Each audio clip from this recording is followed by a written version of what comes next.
ओम शांति। आज 13 जनवरी 2023। आज की ईश्वरी वाणी की मुख्य पंक्तियाँ हैं। मीठे बच्चे, अभी तुम्हारी काया बिल्कुल पुरानी हो गई है। अभी तुम्हारी काया बिल्कुल पुरानी हो गई है। बाबा आए हैं तुम्हारी काया कल्प वृक्ष समान बनाने। तुम आधा कल्प के लिए अमर बनते हो। प्रश्न है, इस वंडरफुल नाटक में कौन सी बात बहुत ही समझने की है? उत्तर है, इस नाटक में जो भी एक्टर्स हैं उनका चित्र केवल एक बार ही देख सकते, फिर वही चित्र 5000 वर्ष के बाद देखेंगे। 84 जन्मों के 84 चित्र बनेंगे और सभी भिन्न भिन्न होंगे। कर्म भी किसके साथ मिल नहीं सकते। जिसने जो कर्म किए वह फिर 5000 वर्ष बाद वही कर्म करेंगे। ये बहुत ही समझने की बातें हैं। तुम बच्चों की बुद्धि का ताला अभी खुला है। तुम ये राज सबको समझा सकते हो। गीत है, भोलेनाथ से निराला कोई और नहीं, बिगड़ी को बजाने वाला कोई और नहीं। ओम शांति। भोलानाथ सदैव शिव बाबा को कहा जाता है, शंकर को नहीं कहा जाता। वह तो विनाश करता है और शिव बाबा स्थापना करते हैं।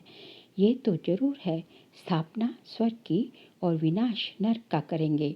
तो ज्ञान सागर भोलानाथ शिव को ही कहेंगे। अब तुम बच्चे तो अनुभवी हो।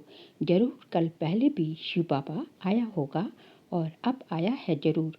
उनको आना जरूर है, क्योंकि नई मनुष्य सृष्टि को रचना है। इस ड्रामा के आदि मध्य अंत का राज बताना है, इसलिए जरूर यहाँ आना है। सूक्ष्म वतन में तो नहीं बताएंगे। सूक्ष्म वतन की भाषा अलग है, मूल वतन में तो भाषा है नहीं। यह है टॉकी। शिव बाबा ही बिगड़ी को बनाने वाला है। जब सृष्टि तमो प्रधान हो जाती है तो सबको सद्गति देने वाला भगवान कहते हैं कि मुझे आना पड़ता है। यादगार भी यहाँ है। इस नाटक में जो जो मनुष्य के चित्र हैं वह एक ही बार देख सकते हैं। ऐसे नहीं कि लक्ष्मी नारायण के चित्र सतयुग के सिवाय कभी भी कहाँ देख सकते हैं। वह पुनर्जन्म लेंगे तो नाम रूप भिन्न हो जाएगा। वही लक्ष्मी नारायण का रूप एक बार देखा, फिर 5000 वर्ष के बाद ही देखेंगे। जैसे गांधी का हूबहू चित्र फिर 5000 वर्ष के बाद देखेंगे। अथाह मनुष्य हैं जो भी मनुष्यों के चित्र अब देखे हैं वे फिर 5000 वर्ष के बाद देखेंगे। 84 जन्मों के लिए 84 चित्र बनेंगे और सभी भिन्न भिन्न होंगे। कर्म भी किसके साथ नहीं मिल सकते। जिसने जो कर्म किया वही कर्म 5000 वर्ष के बाद फिर करेंगे। ये बहुत समझने की बातें हैं। बाबा का भी चित्र है। हम समझते हैं जरूर पहले पहले सृष्टि रचने वह आया होगा। तुम्हारी बुद्धि का ताला अभी खुला है, तब तुम समझते हो। अब फिर औरों का भी ऐसे ताला खोलना है। निराकार बाप जरूर परम धाम में रहते होंगे, जैसे तुम भी सब मेरे साथ रहते हो। पहले जब मैं आता हूँ तो मेरे साथ ब्रह्मा विष्णु शंकर होते हैं। मनुष्य सृष्टि तो पहले से ही है, फिर वह कैसे पलटा खाती है, रिपीट कैसे होती है, ये सब जो है तुम जो है अभी जानते हो। पहले पहले जरूर सूक्ष्म वतन रचना पड़े, फिर स्थूल वतन में आना पड़े, क्योंकि मनुष्य जो देवता थे वही अब शूद्र बने हैं। उन्हों को फिर ब्राह्मण से देवता बनाना पड़े। तो जो कल पहले मैंने ज्ञान दिया था फिर वही रिपीट करूँगा। इस समय बैठ राजयोग सिखाता हूँ, फिर आधा कल्प के बाद भक्ति आरंभ होती है। बाप खुद बैठ समझाते हैं कि पुरानी सृष्टि फिर नई कैसे बनती है, अंत से फिर आदि कैसे होती है। मनुष्य समझते हैं परमात्मा आया था, परंतु कब कैसे आया, आदि मध्य अंत का राज कैसे खोला, ये नहीं जानते। बाबा कहते हैं फिर मैं सम्मुख आया हूँ सभी को सद्गति देने। माया रावण ने सभी की किस्मत बिगाड़ दी है, तो बिगड़ी को बनाने वाला जरूर कोई चाहिए। बाबा कहते हैं 5000 वर्ष पहले भी ब्रह्मा तन में आया था। मनुष्य सृष्टि जरूर यहाँ ही रची है। यहाँ आकर सृष्टि को पलटाए काया कल्प वृक्ष समान बनाते हैं। अब तुम्हारी काया बिल्कुल पुरानी हो गई है। इसको फिर ऐसा बनाते जो आधा कल्प के लिए तुम अमर बन जाते हो। भल शरीर बदलते हो परंतु खुशी से, जैसे पुराना चोला छोड़ नया लेते हैं। वहाँ ऐसे नहीं कहेंगे कि फलाना मर गया। उनको मरना नहीं कहा जाता। जैसे तुम्हारा ये जीते जी मरना है तो तुम मरे थोड़े ही हो। तुम तो शिव बाबा के बने हो। बाबा कहते हैं तुम मेरे नूरे रत्न सिखिलते बच्चे हो। शिव बाबा भी कहते तो ब्रह्मा बाबा भी कहते हैं वह निराकारी और यह साकारी बाप। अभी तुम कहते हो बाबा आप भी वही हो ना। हम भी वही हैं जो फिर आकर मिले हैं। बाबा कहते हैं मैं आकर स्वर्ग स्थापन करता हूँ। राजाई तो जरूर चाहिए इसलिए राजयोग सिखाता हूँ। पीछे तो तुमको राजाई मिल जाएगी, फिर इस ज्ञान की वहाँ दरकार नहीं रहती। फिर ये शास्त्र आदि सब भक्ति में काम आते हैं, पढ़ते रहते हैं। जैसे कोई बड़े आदमी हिस्ट्री ज्योग्राफी लिख जाते हैं, वह पीछे पढ़ते रहते हैं। अथाह किताब है, मनुष्य पढ़ते ही रहते हैं। स्वर्ग में तो कुछ भी नहीं होगा, वहाँ तो भाषा ही एक होगी। तो बाबा कहे अब मैं आया हूँ सृष्टि को नया बनाने। पहले नई थी अब पुरानी हो गई। मेरे सब पुत्रों को बच्चों को माया ने जलाए राख कर दिया था। वह दिखाते हैं सागर के बच्चे। ज्ञान सागर तो बराबर है, उनके तुम बच्चे हो। भल बच्चे तो वास्तव में सभी हैं, परंतु तुम बच्चे अब प्रैक्टिकल में गाए जाते हो। तुम्हारे कारण ही बाप आते हैं, कहते हैं मैं आया हूँ फिर से तुम बच्चों को सुरजीत करने। जो बिल्कुल काले पत्थर बुद्धि हो गए हैं उनको फिर से आकर पारस बुद्धि बनाता हूँ। तुम जानते हो इस ज्ञान से हम पारस बुद्धि कैसे बनते हैं। जब तुम पारस बुद्धि बन जाएंगे तब ये दुनिया भी पत्थर बुद्धि से बदल पारस बुद्धि बन जाएगी, जिसके लिए बाबा पुरुषार्थ कराते रहते हैं। तो बाबा को जरूर मनुष्य सृष्टि रचने के लिए यहाँ ही आना पड़ेगा ना। जिसके तन में आते हैं उन द्वारा मुख वंशावली बनाते हैं। तो ये हो गई माता। कितनी गुह्य बात है तो ये मेल।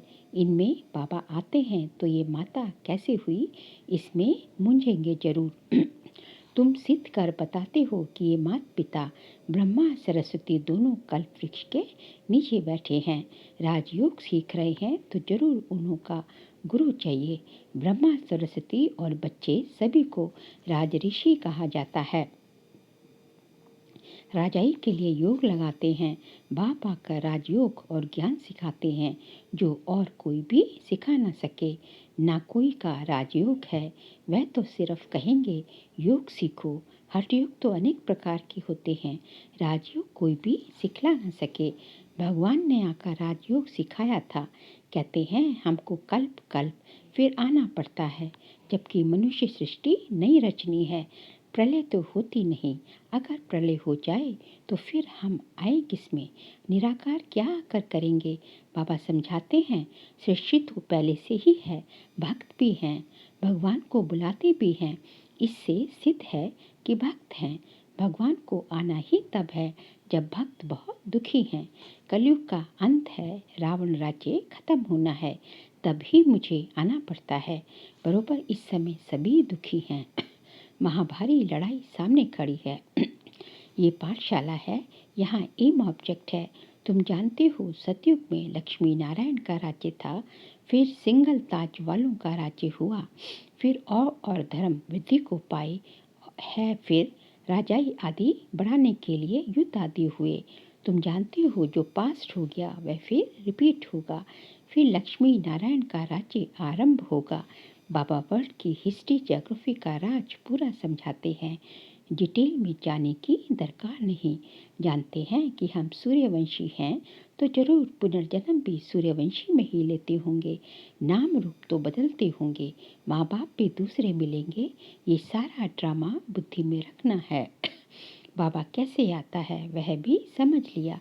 मनुष्य की बुद्धि में वही गीता का ज्ञान है, आगे हमारी बुद्धि में भी वही पुराना गीता का ज्ञान था। अभी बाप को ये बातें सुनाते हैं जो सुनते सुनते सारे राज समझ गए हैं। मनुष्य भी कहते हैं आगे आपका ज्ञान और था, अब बहुत अच्छा है। अब समझ गए हैं कि कैसे गृहस्थ व्यवहार में रह कमल फूल समान बनना है। ये सबका अंतिम जन्म है, मरना भी सबको है। खुद बेहद का बाप कहते हैं तुम पवित्र बनने की प्रतिज्ञा करो तो 21 जन्म के लिए स्वर्ग के मालिक बनेंगे। यहाँ तो कोई पदम पति है तो भी दुखी है। माया कल्पतरु होती नहीं, तुम्हारी काया कल्पतरु होती है। तुम 21 जन्म मरते नहीं। बाबा कहते हैं यहाँ आएंगे भी वही जो सूर्यवंशी चंद्रवंशी कामचिता पर बैठ सांवरे हो गए हैं। इसलिए राधे कृष्ण श्री नारायण सबको सांवरा दिखाते हैं। अभी तो सभी सांवरे हैं, कामचिता पर बैठने से सांवरे हो गए हैं। अब तुमको कामचिता से उतरकर ज्ञानचिता पर बैठना है। अब तुमको कामचिता से उतरकर ज्ञानचिता पर बैठना है। विष का हथियाला कैंसिल कर ज्ञान अमृत का हथियाला बांधना है। समझाना ऐसे है जो वे कहे कि तुम तो शुभ कार्य कर रहे हो। जब तक कुमार कुमारी है तो उनको मूत पलिती नहीं कहेंगे। बाबा कहते हैं तुमको गंदा कभी नहीं बनना है। आगे चलकर ढेर आएंगे, कहेंगे ये बहुत अच्छा है। ज्ञान चिता पर बैठने से तो हम स्वर्ग के मालिक बनेंगे। अक्सर ब्राह्मण ही सगाई कराते हैं। राजाओं के पास भी ब्राह्मण रहते हैं, उन्हों को राजगुरु कहा जाता है। आजकल तो सन्यासी भी हथियाला बांधते हैं। तुम जब ये ज्ञान की बातें सुनाते हो तो लोग बहुत खुश होते हैं, झट राखी भी बंधवा लेते हैं। फिर घर में झगड़ा भी होता है। कुछ सहन तो जरूर करना पड़े। तुम हो गुप्त शिव शक्ति सेना, तुम्हारे पास कोई हथियार नहीं। देवियों को बहुत हथियार दिखाते हैं। ये सब है ज्ञान की बातें, यहाँ है ही योग बल की बातें। तुम योग बल से विश्व की बादशाही लेते हो। बाहुबल से हद की राजाई मिलती है। बेहद की राजाई तो बेहद का मालिक ही देंगे। लड़ाई की कोई बात नहीं। बाबा कहते हैं मैं कैसे लड़ाऊंगा, मैं तो लड़ाई झगड़ा मिटाने के लिए आया हूँ। फिर इनका नामो निशान भी नहीं रहता। तब तो परमात्मा को सब याद करते हैं, कहते हैं मेरी लाज रखो। फिर भी एक में निश्चय नहीं तो और को पकड़ते रहते हैं। कहते हैं हमारे में भी ईश्वर है, फिर अपने में भी विश्वास नहीं रखते। गुरु करते हैं, जब तुम्हारे में भगवान है तो गुरु क्यों करते हो। यहाँ तो बात ही न्यारी है। बाबा कहते हैं कल पहले भी मैं ऐसे ही आया था जैसे अब आया हूँ। अब तुम जानते हो कि रचता बाप कैसे बैठ रचना करते हैं। ये भी ड्रामा है। जब तक इस चक्र को नहीं जाना तब तक कैसे जाने कि आगे क्या होना है। कहते हैं ये कर्म क्षेत्र है, हम निराकारी दुनिया से पाठ बजाने आए हैं। तो तुमको सारी ड्रामा के क्रिएटर डायरेक्टर का मालूम होना चाहिए। हम सब एक्टर्स तो जान गए हैं कि ये ड्रामा कैसे बना हुआ है, ये सृष्टि कैसे वृद्धि को पाती है।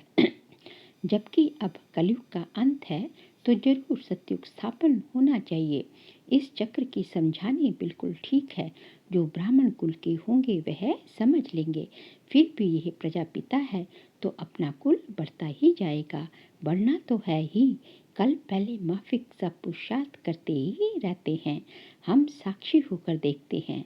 हर एक को अपना मुखड़ा आईने में देखते रहना है, कहाँ तक हम लायक बने हैं। सतयुग में राजधानी लेने की यह कल्प कल्प की बाजी है। जो जितनी सर्विस करेंगे, तुम हो बेहद के रूहानी सोशल वर्कर्स। तुम सुप्रीम रूह की मत पर चलते हो। ऐसी अच्छी अच्छी पॉइंट्स धारण करनी है। बाप आकर काल के पंजे से छुड़ाते हैं। वहाँ मृत्यु का नाम नहीं, ये है मृत्यु लोक, वह है अमर लोक। यहाँ आदि मध्य अंत दुख है, वहाँ दुख का नाम निशान नहीं। अच्छा, मीठे मीठे सिखिलते बच्चों प्रति माता पिता बाप दादा का याद प्यार और गुड मॉर्निंग। रूहानी बाप की रूहानी बच्चों को नमस्ते। हम रूहानी बच्चों की रूहानी बाप दादा को नमस्ते नमस्ते नमस्ते। सार के लिए पॉइंट्स है, हम निराकारी और साकारी दोनों बाप के सिखिलते नूरे रत्न हैं। हम शिव बाबा के जीते जी वारिस बने हैं। इसी नशे में रहना है। योग बल से विश्व की राजाई लेनी है। पवित्रता की राखी बांधी है तो सहन भी करना है, पतित कभी नहीं बनना है। आज का बाबा का वरदान है, सुख के सागर बाप की स्मृति द्वारा दुख की दुनिया में रहते भी सुख स्वरूप भव। सुख के सागर बाप की स्मृति द्वारा दुख की दुनिया में रहते भी सुख स्वरूप भव। सदा सुख के सागर बाप की स्मृति में रहो तो सुख स्वरूप बन जाएंगे। चाहे दुनिया में कितना भी दुख अशांति का प्रभाव हो, लेकिन आप न्यारे और प्यारे हो, सुख के सागर के साथ हो, इसलिए सदा सुखी, सदा सुखों के झूले में झूलने वाले हो। मास्टर सुख के सागर बच्चों को दुख का संकल्प भी नहीं आ सकता, क्योंकि दुख की दुनिया से किनारा कर संगम पर पहुंच गए। सब रस्सियां टूट गई तो सुख के सागर में लहराते रहो। स्लोगन है, मन और बुद्धि को एक ही पावरफुल स्थिति में स्थित करना ही एकांतवासी बनना है।